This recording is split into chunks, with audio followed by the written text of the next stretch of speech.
പൊതുവെ എനിക്ക് സ്റ്റേജിൽ കയറി സംസാരിക്കുന്ന ഇഷ്ടമല്ല. അതുകൊണ്ടാണ് എപ്പോഴും ഇവിടെ നിൽക്കാനും സംസാരിക്കാറ്, അറിയുന്നവർക്കറിയാം. അപ്പോൾ ഓരോ കുട്ടികളും ഓരോ ഉമ്മയും ഉമ്മയാകുമ്പോഴും കുട്ടിയാകുമ്പോഴാണ് കുടുംബമാകുന്നത്. നമ്മളൊന്ന് ആലോചിച്ച് നോക്കുക. നമ്മുടെ വീട്ടിലെ മക്കളൊക്കെ നിങ്ങളുടെ മക്കളൊക്കെ ഇരിക്കുന്നുണ്ട് അല്ലേ? അവർ നിർത്തിക്കൊണ്ട് തന്നെ ഞാൻ ചോദിക്കുകയാണ്, അവർക്ക് നിങ്ങളടുത്ത് ഇവിടെ വാന്ന് പറയുമ്പോൾ ഓടി വരുന്നുണ്ടാ? ഇല്ല അല്ലേ? ശരി. അപ്പൊ എന്തോ പ്രശ്നമുണ്ട്. ഒരു മുടി നിങ്ങൾ പറയുന്ന പോലെ വെട്ടാൻ പറ്റുണ്ടോ? ഉണ്ടോ? ഇല്ല. ശരിയാണ്. അപ്പോ തീർച്ചയായിട്ടും നമ്മുടെ മക്കളിൽ എന്തൊക്കെയോ മാറ്റം. നമ്മൾ പറയുന്ന പുതിയ ജനറേഷൻ ആൽഫ ബീറ്റ കണക്കിൽപ്പെട്ട നമ്മുടെ മക്കൾ ഇന്ന് നമ്മുടെ പരിധികളിലല്ല. ഒരു 10ാം ക്ലാസ് കഴിയുമ്പോഴത്തേക്ക് നമ്മുടെ മക്കളെ കൂടെ ഇരിക്കുന്നുണ്ട് അല്ലേ? എന്തിനാ പഠിക്കുന്ന മോനെ? ഡിഗ്രി ഫസ്റ്റ് ഇയർ ആണ്. ഉമ്മയുണ്ടോ കൂടെ? ഉമ്മയുണ്ട്. ശരി. നമ്മുടെ മക്കളിലൊക്കെ കാണുന്ന ഒരു മാറ്റമുണ്ട്. ഞാൻ കാണുന്ന പുതിയ ജനറേഷൻ എന്ന് പറയുമ്പോൾ ഏറ്റവും പ്രത്യേകിച്ച് പറയാം, ഇപ്പം ഇവിടെ ആരെയും കാണുന്നില്ല, എനിക്ക് സന്തോഷമുണ്ട് ആ കാര്യത്തില്. പ്രത്യേകിച്ച് ആൺകുട്ടികളുടെ കാര്യം പറയുകയാണെങ്കിൽ എന്താ പറയാ, പൈനാപ്പിളിന്റെ പോലത്തെ ഒരു മുടി ഉണ്ടാവും അല്ലേ? കഴുത്തിലൊരു ചങ്ങല, ഒരു കുതിര പോലത്തെ ബൈക്ക്, ഓട്ടയുള്ള ഒരു പാൻറ് അല്ലേ? പണ്ട് ഓട്ട ദാരിദ്ര്യത്തിന്റെ ലക്ഷണമായിരുന്നു. ഇപ്പൊ സ്റ്റേഷനിൽ വരുന്ന സാറോട് ചോദിക്കാറുണ്ട്, സാറേ ഓട്ടയുള്ള പാൻറ്. അപ്പൊ എന്നോട് പറയും, കമറു അതിന് ഭയങ്കര വിലയാണ്. സത്യം, ഞാൻ വളർന്നു വന്ന സാഹചര്യത്തിൽ എൻ്റെ ദാരിദ്ര്യത്തിൽ എൻ്റെ പാവാടയുടെ ഓട്ട കാണാൻ ഞാൻ ഒരുപാട് കഷ്ടപ്പെട്ടിട്ടുണ്ട്. പക്ഷേ എൻ്റെ മുന്നിലിരിക്കുന്നവർ അത് കാണിക്കാൻ വേണ്ടിയിട്ടാണ് വരുന്നത്. ഈ പെൺകുട്ടികൾ വരികയാണെങ്കിലോ അല്ലേ, പണ്ട് നമ്മൾ എവിടെ സിനിമയിലൊക്കെ മാത്രമായിരുന്നു ഇങ്ങനെ ചായം അടിച്ച ചുണ്ടുകളും അല്ലേ, ഒന്ന് കുമ്പിട്ട കാണുന്ന ഡ്രസ്സുകൾ ഇട്ടിട്ട്. കാരണം ഞാൻ വിചാരിക്കാറുണ്ട്, പണ്ട് നമ്മുടെ കേരളത്തിൽ മാറുമറക്കൽ സമരം നടന്നിരുന്ന കേരളത്തിലാണ് നമ്മൾ ജീവിക്കുന്നത്. ഒരു സ്ത്രീ തൻ്റെ മാറുമറക്കാൻ വേണ്ടിയിട്ട് അവകാശം വേദിക്കാൻ വേണ്ടി നടന്നിരുന്ന ഒരു കാലഘട്ടം ഉണ്ടായിരുന്നു. ഇന്ന് മാറി കാണിക്കാനുള്ള സ്വാതന്ത്ര്യത്തിനാണ് നടക്കുന്നത്. ശരിയാണോ തെറ്റാണോ അല്ലേ?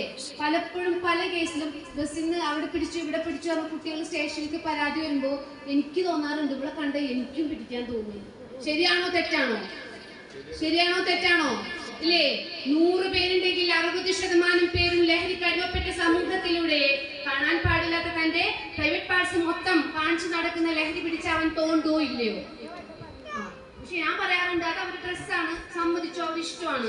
ഒരു കാര്യം കൂടി ഞാൻ പെൺകുട്ടികൾക്ക് പറഞ്ഞു കൊടുക്കാറ്, നിങ്ങൾ അങ്ങനത്തെ ഡ്രസ്സ് ഇടുമ്പോൾ നിങ്ങളെ ശരീരം സൂക്ഷിക്കാനുള്ള ഒരു എക്സ്ട്രാ കാര്യം കൂടെ നിങ്ങൾ പഠിച്ചിട്ട് ഇറങ്ങണം ഈ ഡ്രസ്സ് ഇട്ടിട്ട്. ശരിയല്ലേ? സിനിമാ നടിമാരൊക്കെ പോകുമ്പോൾ അവരുടെ കൂടെ എന്തുണ്ടാവാറുണ്ട്? സെക്യൂരിറ്റിക്ക് ആളുണ്ടാവാറുണ്ട്. അതുകൊണ്ടാണ് അവർക്ക് ആ ഡ്രസ്സ് ഇട്ട് പോകാൻ പറ്റുന്നത്. നമ്മുടെ സാധാ പെൺകുട്ടികൾ കള്ളുപിടിച്ച് ഒരുത്തന്റെ മുന്നിൽ കൂടി ഡ്രസ്സ് ഇട്ട് പോകുമ്പോൾ അവൻ തോണ്ടിയെ തിരിച്ചു തല്ലാനുള്ള കപ്പാസിറ്റി ആ കുട്ടിക്ക് ഉണ്ടാവണം. ശരിയല്ലേ?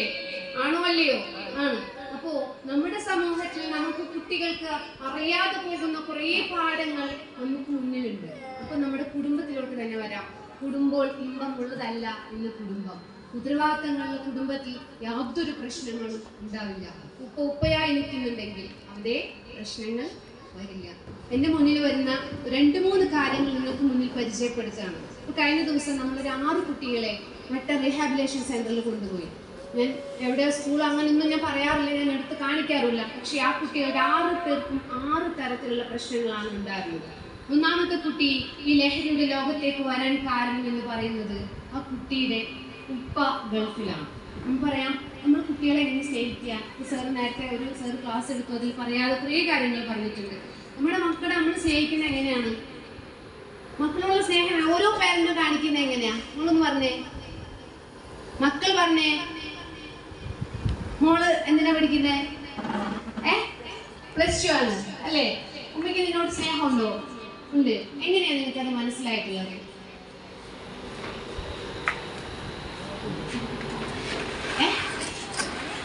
കാരണമൊന്നുമില്ല.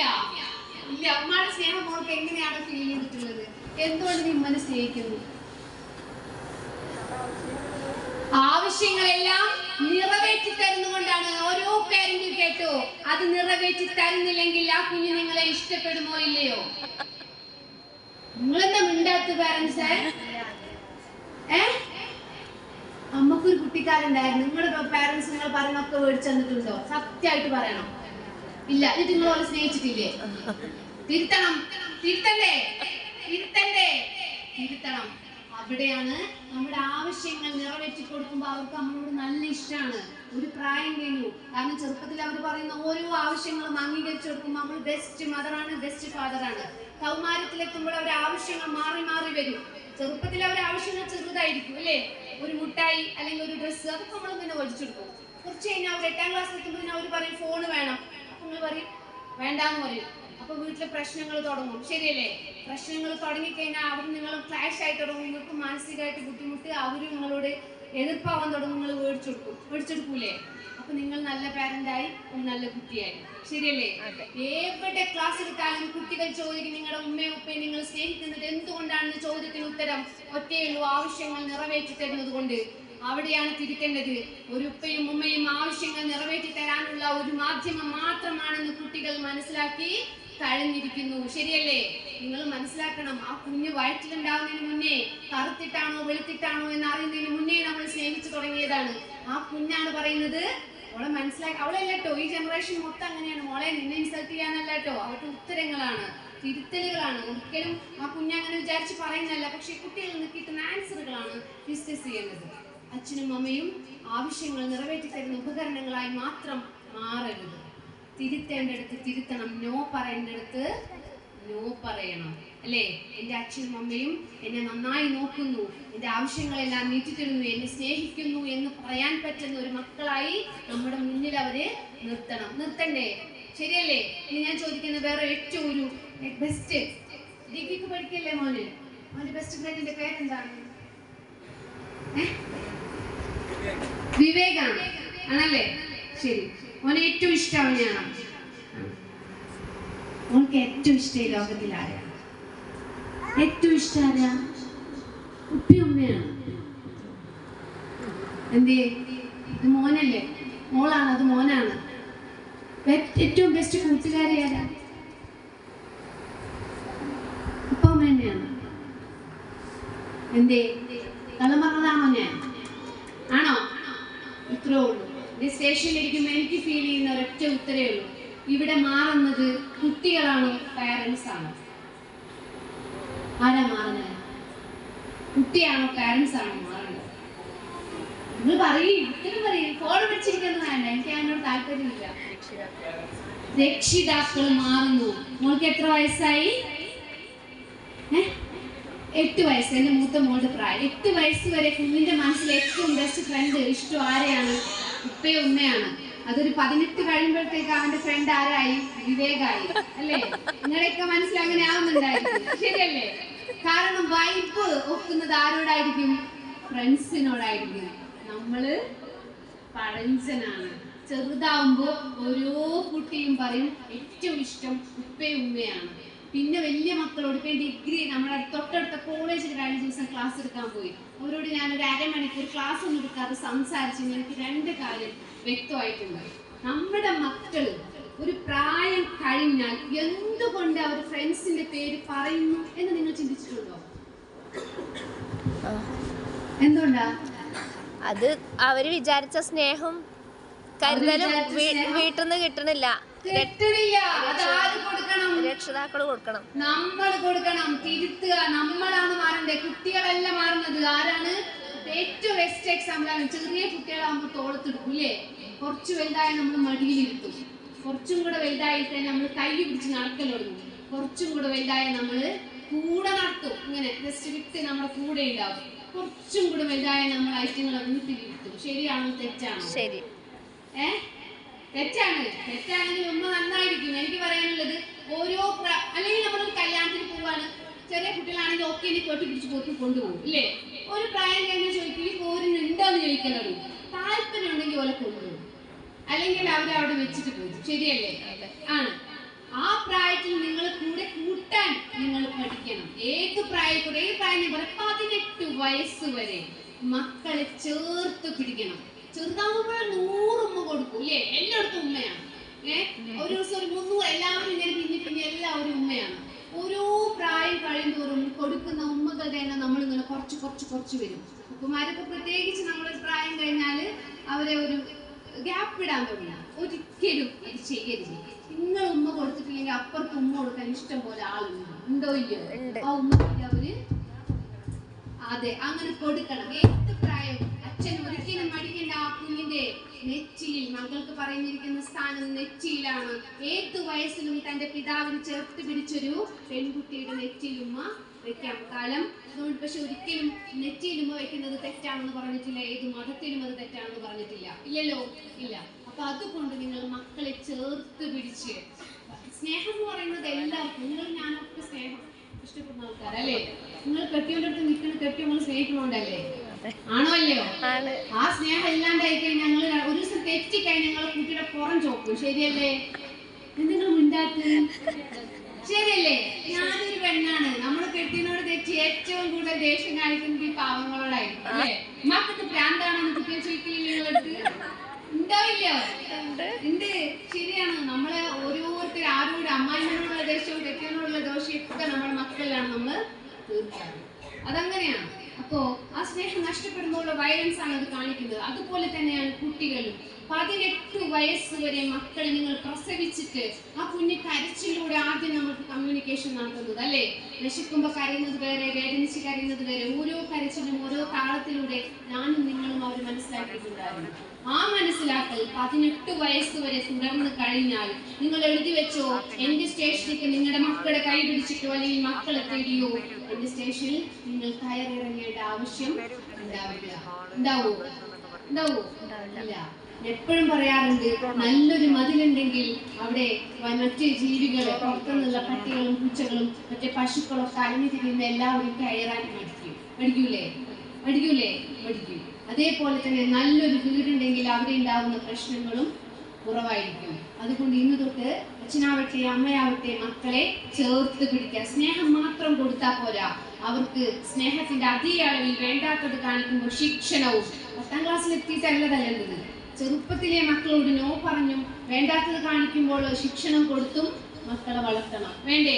പക്ഷെ ശിക്ഷണം കഴിഞ്ഞ് ഞങ്ങൾ കുട്ടികളെ വിളിച്ചിട്ട് ആദ്യം ഞാൻ ചെയ്തിരുന്നില്ല, ഇപ്പൊ ഞാൻ ചെയ്യാറുണ്ട്.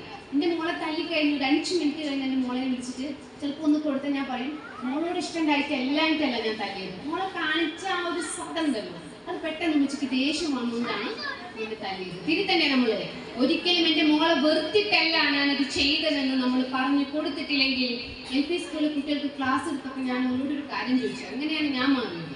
LP സ്കൂളിലെ കുട്ടികളോട് ചോദിച്ചു, മക്കളെ ഉമ്മയും ഉപ്പയും തല്ലുമ്പോൾ നിങ്ങൾക്ക് എന്താ തോന്നല്? യേശുവിന് മക്കളൊക്കെ തല്ലുമല്ലോ അപ്പോൾ എന്താവും പറഞ്ഞിട്ടുണ്ടാവുക? നമുക്കറിയാം. എന്താ പറഞ്ഞിട്ടുണ്ടാവുക? ഇഷ്ടമല്ലായിട്ടാണ് പറഞ്ഞിട്ടുണ്ടാവും. ഞങ്ങളോട് ഇഷ്ടമല്ലായിട്ടാണ് തല്ലിയതെന്ന് പറഞ്ഞിട്ടുണ്ടോ?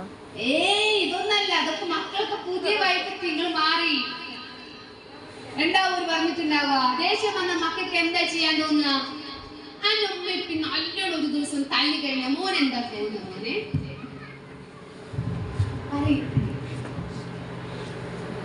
എന്താ തോന്നുക?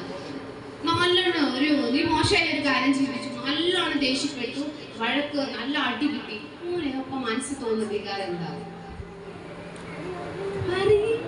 തോന്നുന്നത് എന്താണോ അത് പറഞ്ഞു, തെറ്റിക്കോട്ടെ, എന്തിനു പറയണോ? എന്തിനാണ് തോന്നലുമ്പോ നല്ലോണം വഴക്ക് പറയുമ്പോഴേ ദേഷ്യപ്പെടുന്നു? എന്തേലും പറയും, തെറ്റിക്കോട്ടെ. ഒന്നുമില്ല, ഒന്നും തോന്നില്ല. ഈ പറഞ്ഞ അന്റെ ഉമ്മച്ചി ടീച്ചർ ചീത്തറിയും തല്ലൊക്കെ ചെയ്താൽ എനിക്ക് എന്താ തോന്നുക?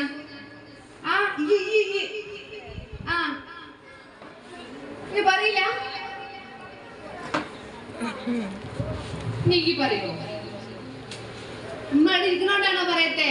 സാരില്ല, അമ്മതി പറയില്ലേ, പറഞ്ഞോ, പറയടോ. ഒരു ഉത്തരം പറയില്ല. ഇവിടെ തിരിഞ്ഞ മോളെ, നീ പറഞ്ഞേ, ഉമ്മ നല്ലോണം ദേഷ്യപ്പെട്ട സങ്കടത്തിൽ തല്ലി കഴിഞ്ഞ എന്താ തോന്നുക? തെറ്റിക്കോട്ടെ, നിനക്ക് തോന്നുന്നത്.